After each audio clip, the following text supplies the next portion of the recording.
Bismillahirrahmanirrahim. Assalamualaikum warahmatullahi taala wabarakatuh. Tuan-tuan dan puan sekalian, sahabat-sahabat saya, apa khabar tuan-tuan dan puan? Apa khabar Labu? Alhamdulillah sihat. Alhamdulillah. Labu Alhamdulillah, dah sihat. seminggu dah datang daripada Labuan Masa 2 minggu dah. Dua minggu dah ya? Wah, minggu ni, masa minggu berjalan ni rasa macam baru je Labu balik kan.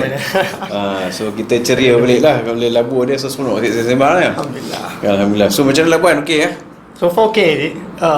Cuaca pun lebih kurang kok. Macam kadang-kadang petang hujan, pagi tak menentu lah. Tapi kerap hujan juga. Tapi saya rasa something lah tuan-tuan, saya regret. Saya rasa kalau Labu boleh tunjukkan dia punya pemandangan kat sana sangat seronok lah kan kalau kita ada live session kan di Labuan. Tapi tak apalah, tak ada rezeki tu. Busy sikit cik. Urus-urus busy, ni. balik Labuan pun bercuti pun mulai busy juga. Dahsyat. Uruskan kenduri kan, masak-masak apa semua. Yalah, kenduri dan sebagainya kan. Okey, Jumpa keluarga macam tu kan. Yes. Okey, saya seperti biasalah kita sembang sikit pasal berita ekonomi. Tak banyaknya beritanya pun, lebih kurang sama. Dari segi currency Malaysia dengan US masih lagi 4 kupang. Tak ada penunjuk yang baik. Tak ada kata nak improve immediately, drastically. Saya rasa dia akan moving sideways for maybe few months lagi lah kot ya. And then oil price masih lagi di tahap yang tinggi, $113 per barrel Brent crude oil tu kan. Bila harga minyak tinggi tak bermakna kan kita punya minyak kita kena bayar tinggi, sebab kerajaan ada bagi subsidi, sebab tu kita tak bayar setinggi. Macam Saudi Arabia, walaupun minyak tinggi dia pun memang make money lah kan, 1 liter lah talking about kan. Jadi ceritanya ada country yang ada subsidi, ada country yang banyak duit dia boleh bagi subsidi banyak. Macam Malaysia dia masih lagi bertahan nak bagi subsidi.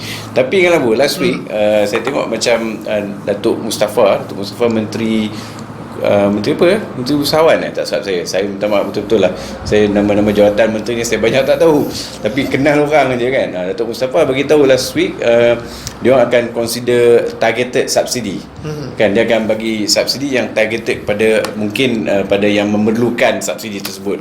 Jadi kita tak tahu macam mana strategi mereka, but bagi saya itu satu yang baik.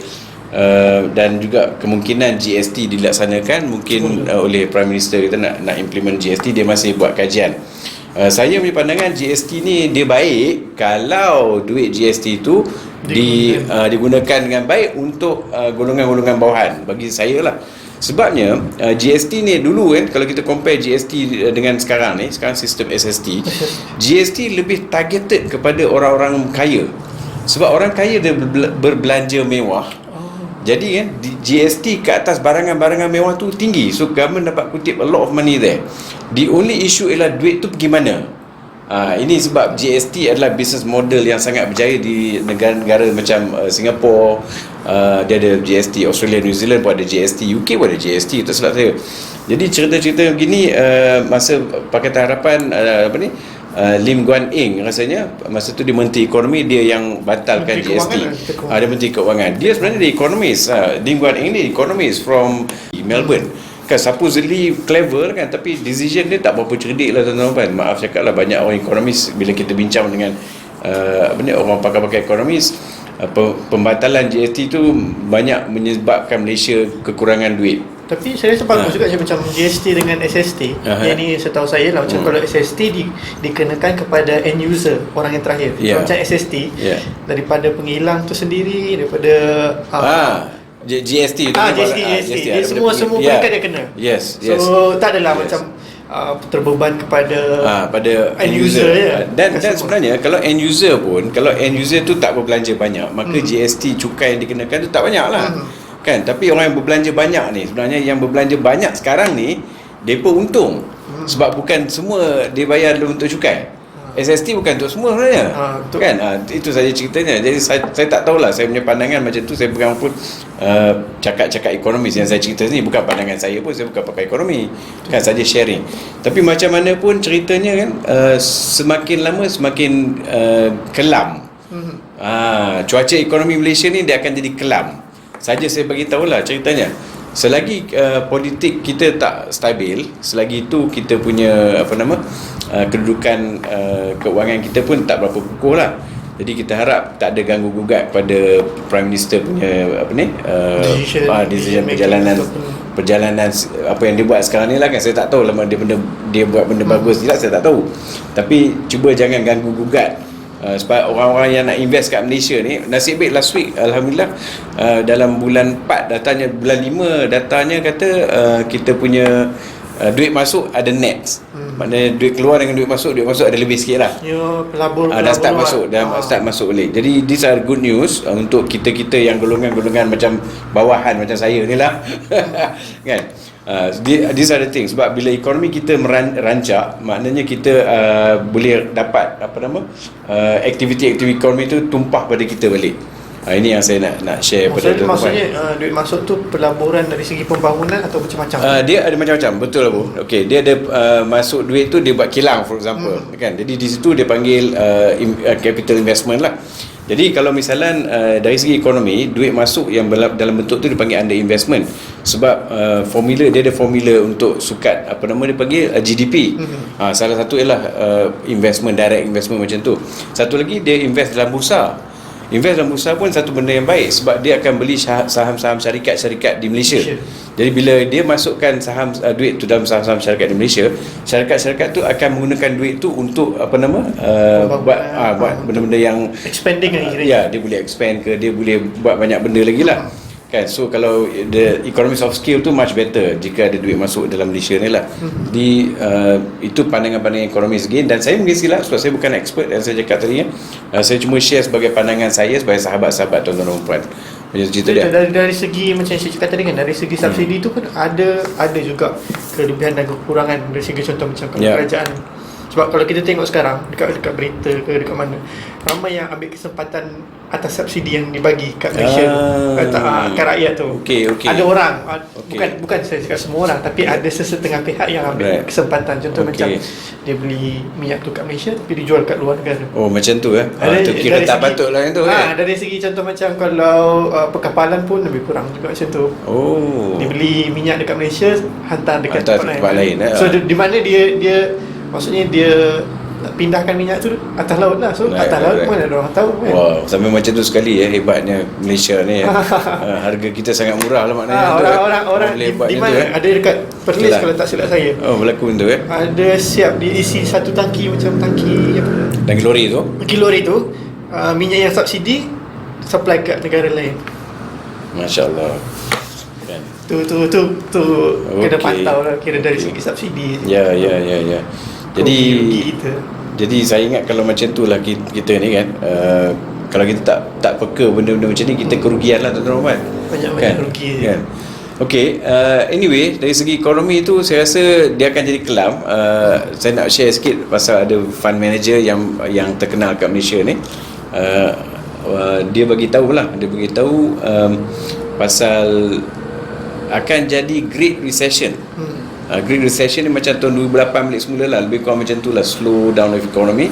Ini dia punya prediction dalam bulan 5 itu, dia buat prediction itu. Jadi saya tak tahu, tapi pada masa yang sama saya dapat information from HSBC bagi tahu. Ini semua tuan-tuan boleh baca dalam website sebenarnya. So saya saja just sharing sajalah. Dia kata Malaysia okay, tapi tak sampai ke tahap recession. Saya tak tahu mana satu betul.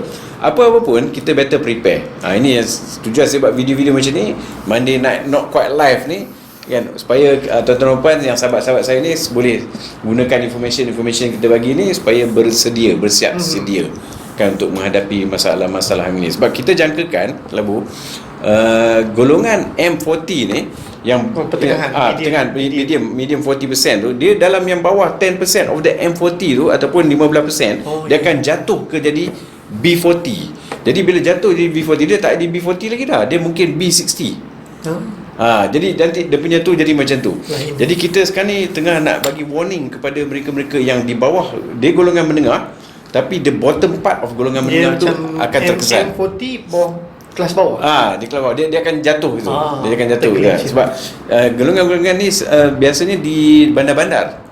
Jadi bandar-bandar tengoklah kan sekarang ni masalah, kita bayar duit minyak tu punya banyak duit apa ni? Tol minyak sebab tu kan. Pembelanjaan duit minyak sangat banyak sebab nak pergi tempat kerja, pergi balik kan.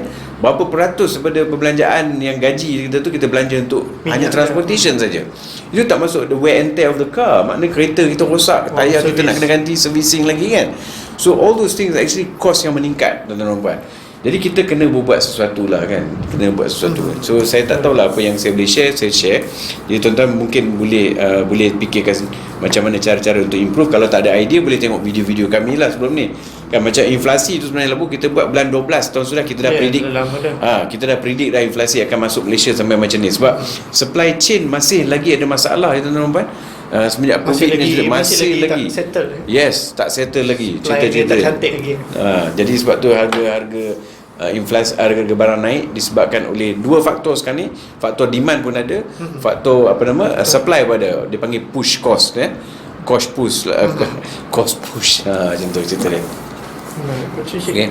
Tapi kalau tapi betul kalau kita tengok sekarang ni kalau barang makin naik, inflasi pun makin naik.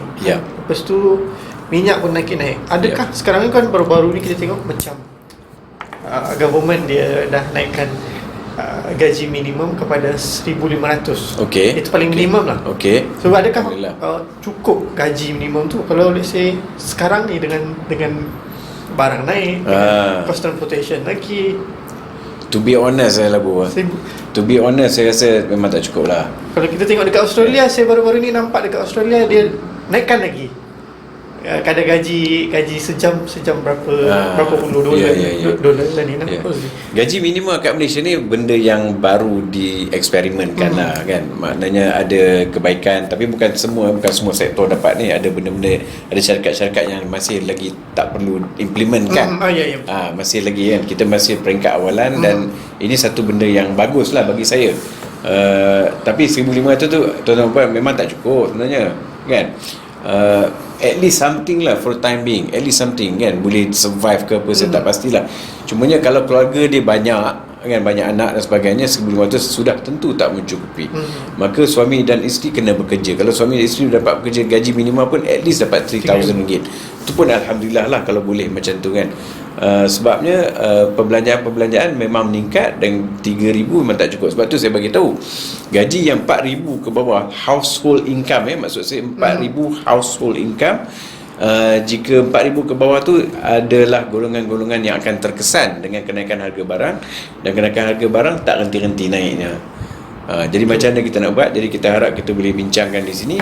Tapi solution macam kita dah bagilah tuan-tuan puan. Solution jangka panjang, jangka pendek kita dah bagi kan. Tapi kalau macam dekat contoh macam negara luar gaji dia tinggi, cuma tax dia pun of course lah tinggi. Ya, betul. Kalau macam Malaysia ni gaji rendah, taxnya pun rendah kan. Tax dia agak rendah lah compared to negara-negara macam Australia, New Zealand dan sebagainya. Betul. This is the reason negara-negara seperti Australia dan New Zealand dia orang boleh implementkan duit tax tu, duit cukai tu, membantu golongan bawahan. Cuma di Malaysia ni dia kurang sikit, mungkin sebab cukai dia tak berapa cukup untuk dibagikan untuk diberikan pada golongan-golongan bawahan. Tapi satu benda itu satu hal lah. Satu hal lagi, kita tahu Malaysia ni banyak ketirisan. Ketirisan dari segi cukai, kutipan cukai.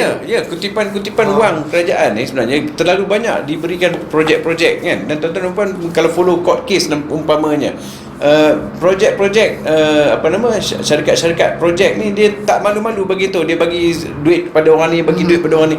Itu yang kita kata ketirisan. Sebab tu kan macam kita ada buat video pasal Malaysia punya corruption index pada tahun sudah rasanya. Tuan-tuan boleh nampak di situ ada juga Tan Sri Amrin buang bagi tahu ketirisan kat Malaysia ni agak parah sebenarnya. Boleh tengok dalam website, boleh Google. Itu ketirisan dari segi supply barangan dan sebagainya lah kan. Dia banyak overpricing dan sebagainya kan. Jadi duit tu kalau berlakunya korupsi, kalau berlakunya ketirisan macam ni, menyebabkan lebih ramai lagi akan jadi miskin. Ini masalah yang kami nak bagi tahu pada semua orang. Kita kena perang korupsi ni setakat yang kita mampu buat. Kita kena lawan dia, sebab kita sekarang ni menggugat, yang mengambil korupsi dan memberi korupsi ni menggugat golongan-golongan bawah ni sangat teruk. Ramai orang tak nampak benda tu. Sebenarnya duit tu sepatutnya diagihkan kepada golongan-golongan bawahan, tapi tak dapat diberikan. Sebab apa? Sebab ada duit tu di-siphon keluar. Kan, siphon ni pelbagai bentuk tuan-tuan. Dia ada overprice invoice dan sebagainya. Kan, harga sepatutnya RM3 dia jadi RM30. 10 kali ganda. These are things yang sangat-sangat teruk lah tuan-tuan. Jadi Malaysia ni kita kena anak-anak muda lah especially, tolonglah peka benda-benda macam ni. Cuba bantu golongan-golongan bawahan ni. Cuba kalau dapat projek dan sebagainya, jangan bagi apa-apa pada sesiapa pun.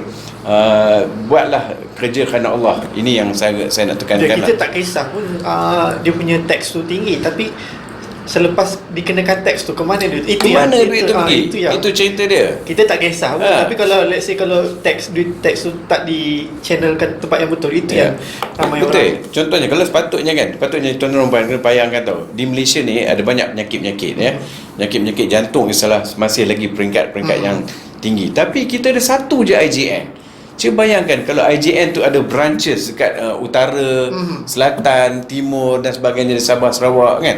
Alangkah bagus kalau kita ada hospital macam tu yang handlekan IJN. Ini tak, IJN satu tu je kan. Cuba tuan-tuan bayangkan, kalau misalnya duit ni tak ada berlakunya ketirisan, berapa buah hospital telah kita government boleh buat. Inilah isu dia sekarang ni. Bila dia buat stadium, dia buat hospital dan sebagainya, portion yang hilang tu around 10% orang buat. Antara 6 hingga 10%. Tengok report Tan Sri Amrin buang. Tengok report dia. Dia auditor kerajaan lah kan. Dia auditor kerajaan. Itu kita tak masuk lagi tau pihak swasta. I'm talking about pihak kerajaan punya ketirisan. Jadi apa yang berlaku di swasta kita tak tahu pun. Maknanya tak siapa nak report benda-benda macam tu kan di pihak swasta. Dia orang pun ada juga ketirisan. Inilah cerita dia sekarang ni. Ekonomi Malaysia ni melarat sebab isu-isu ketirisan ni. Jadi macam gaji 1,500 tu yang balik semula pada apa yang Labu cakap, sangat-sangat patut diberi dan patutnya lebih lagi lah. Tapi apa nak buat kan, apa nak buat, Malaysia is like this kan. Dia banyak pro kapitalisme. Maknanya kalau orang tu CEO umpamanya, dia akan dapat gaji yang sangat besar. Cerita-cerita macam ni bukan cerita baru tuan-tuan. Cerita-cerita ni banyak disangkal oleh penulis-penulis barat macam Nassim Nicholas Taleb kan. Dia dalam buku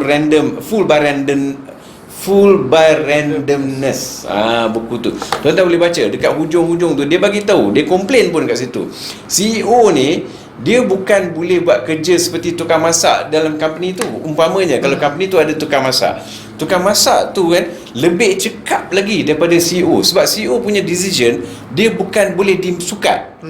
Kalau tukang masak, dia masak kat syarikat tu kan, dia punya kesedapan semua tu boleh disukat. Mana dia bubur garam lebih, boleh monitor. Okey, quality dia boleh juga. Tapi CEO tak boleh. CEO dan atas vice president dan sebagainya, dia tak boleh. Dia buat decision, tak boleh disukat whether that decision is good or not. Jadi bila dia orang overcharge the gaji tu sampai 10 kali ganda daripada kebolehan dia, maka benda tu telah berlaku ketidakadilan.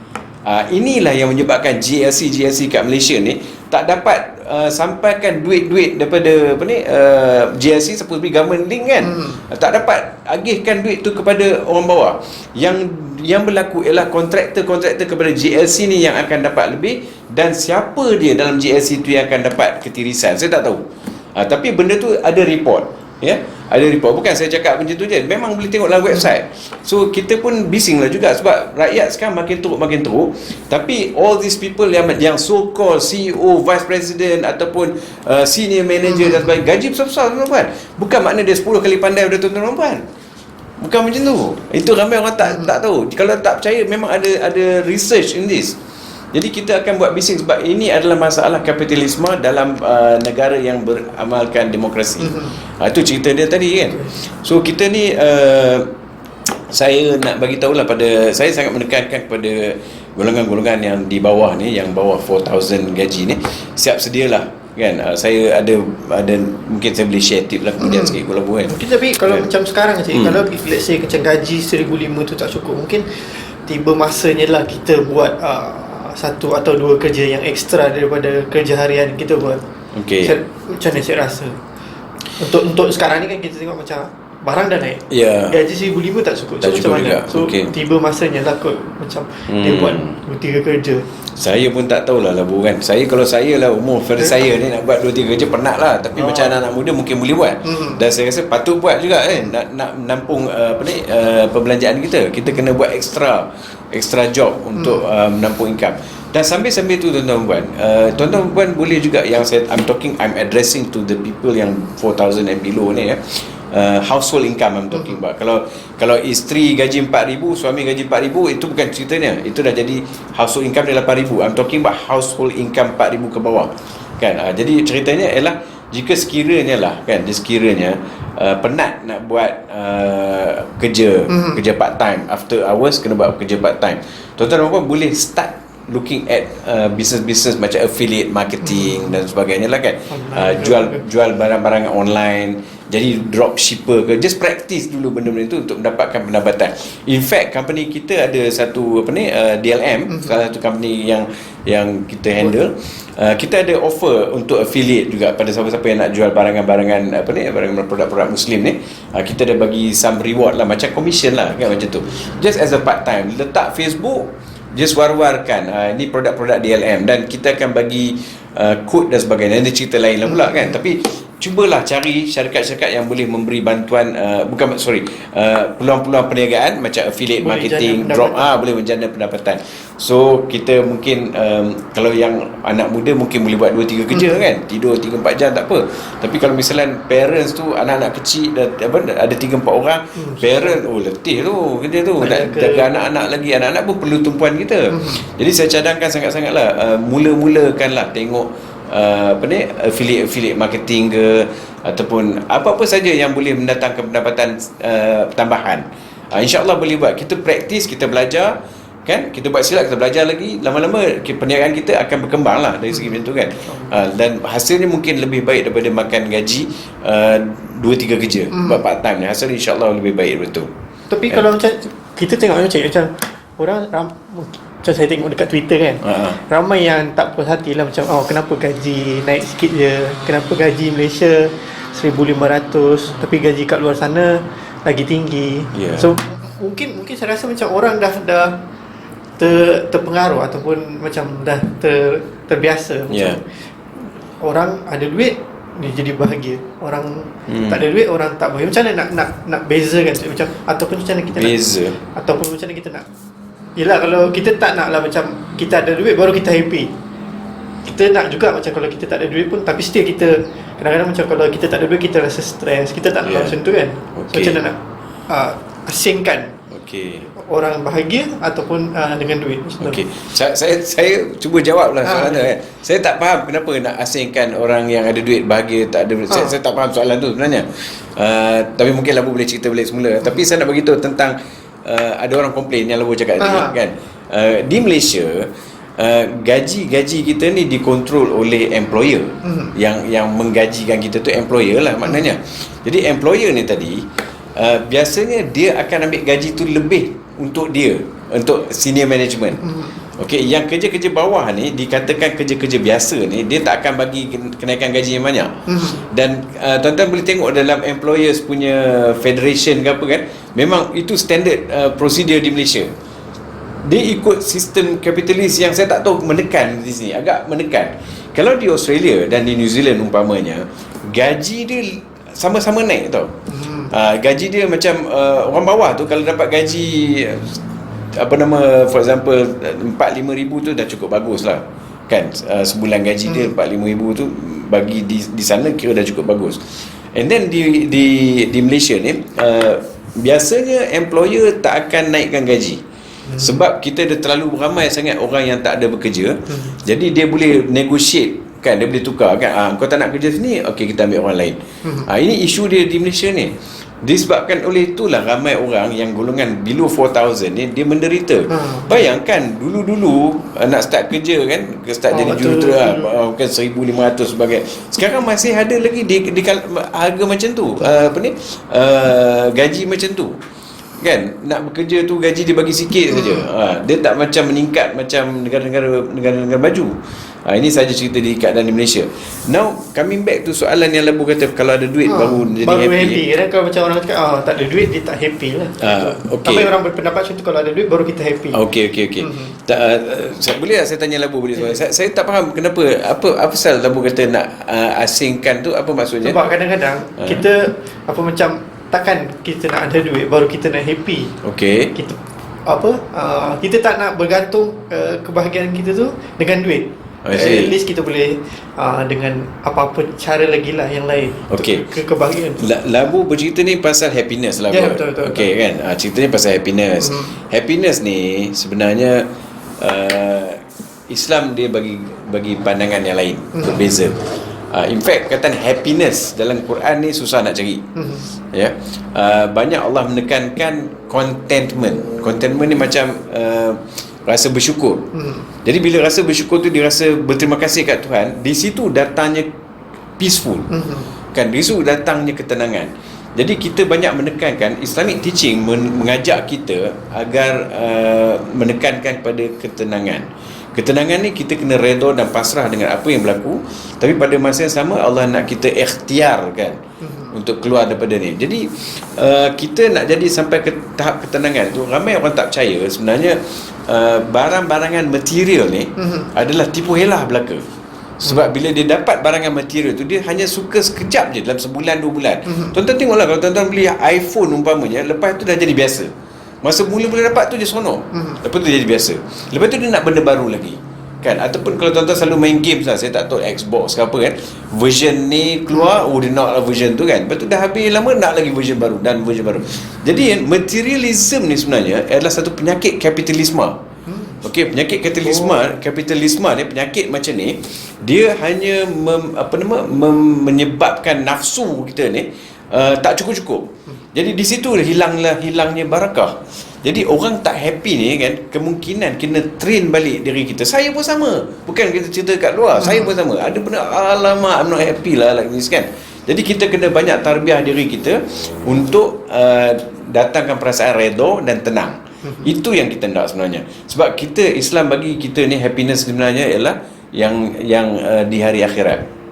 Itu yang patut kita kejar. Maka di sini barangan-barangan ni sekarang ni, tuan-tuan dan puan, ada bukti-bukti yang nyata sekarang ni. Ramai orang kan, dia jadi happy bila dia jadi minimalist.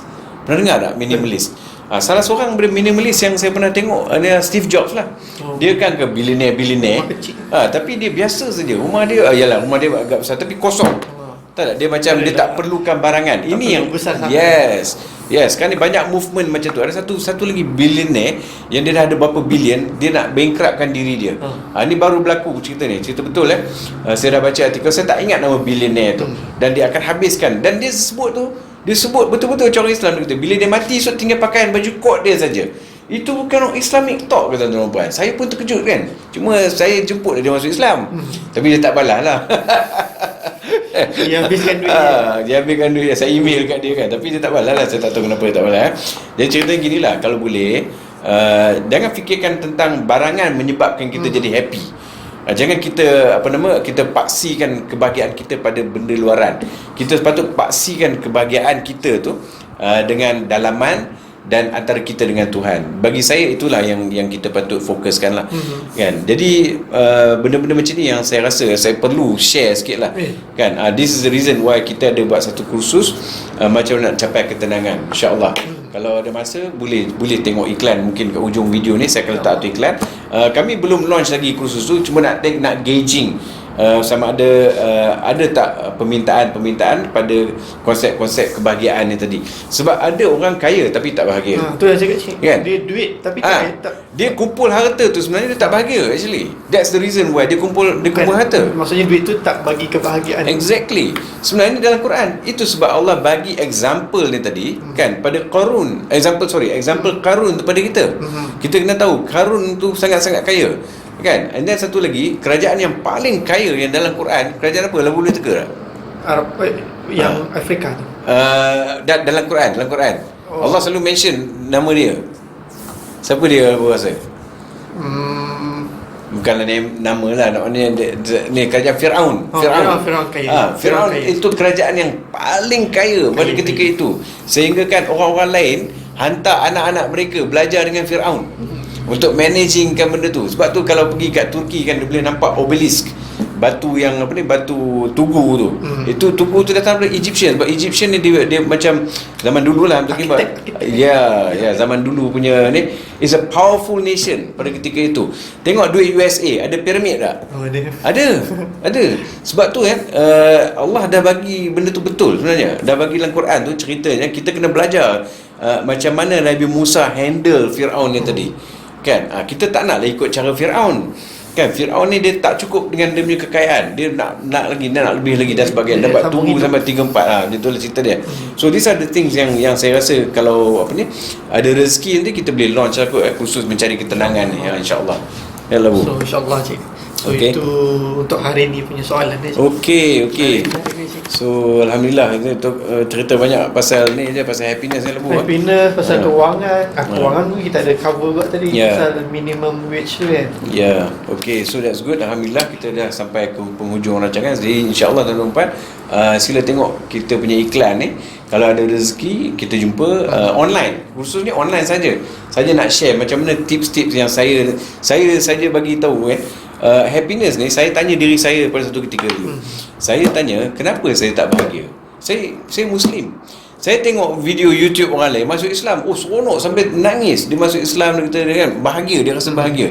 Yang kita ni Islam tapi nak rasa bahagia sampai menangis-nangis, tak adalah rasa macam tu kan. Jadi saya mencari kenapa jadi macam tu.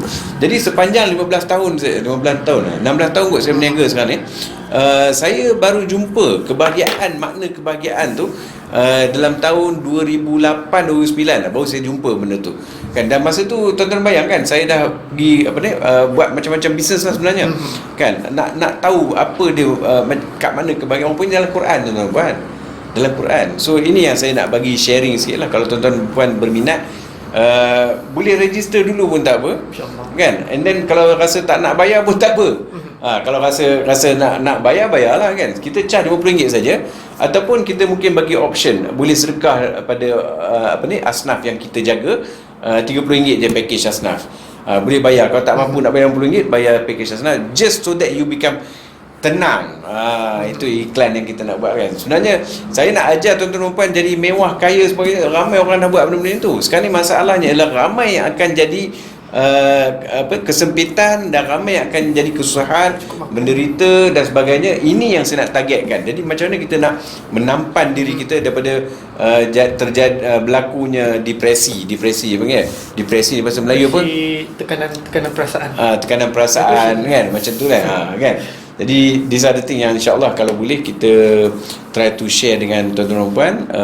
Jika ada tuan-tuan puan dah rasa bahagia, alhamdulillah. Kalau rasa kawan-kawan tuan-tuan puan boleh bermanfaat daripada kursus yang kita buatkan, please share the video pada ni. Okey tuan-tuan puan, itu saja pada minggu ini. InsyaAllah kita akan bertemu lagi kalau ada rezeki di minggu depan, InsyaAllah. Thank you Labu for coming. Okey, alhamdulillah. Okey tuan-tuan puan, Assalamualaikum warahmatullahi wabarakatuh. Jumpa lagi. Assalamualaikum.